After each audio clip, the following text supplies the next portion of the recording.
আমি তাহমিদ খান, উপজেলা রেড জুলাই টিমের আহ্বায়ক এবং মিরসরাই উপজেলা নিরাপদ সড়ক আন্দোলনের যুগ্ম সদস্য সচিবের দায়িত্বে আছি।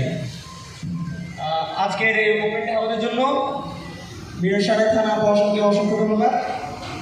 এইরকম একটি প্রোগ্রামে কথা বলতে পেরে নিজেকে গর্ব মনে করছি।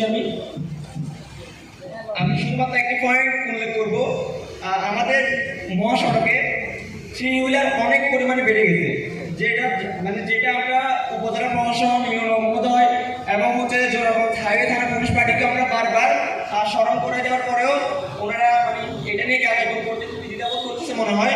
বারবার বলার পরেও থ্রি হুইলার মহাসড়কে যে থ্রি হুইলার এটা বেড়ে গেছে, ওইটা কোনোভাবে নিয়ন্ত্রণ আনতে পারতেছে না।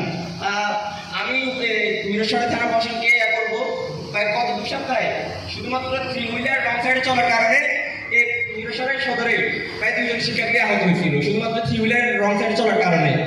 আমরা বলবো না যে থ্রি হুইলার একবার বন্ধ করে দিই, আমরা বলবো যে থ্রি হুইলারকে মোটামুটি এটা নিয়ন্ত্রণে আনা হোক।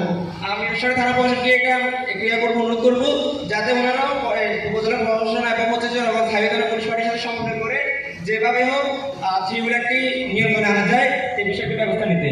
আমি একটি পয়েন্ট বলে আমি আমার বক্তব্য শেষ করছি। ধন্যবাদ। আসসালামু আলাইকুম।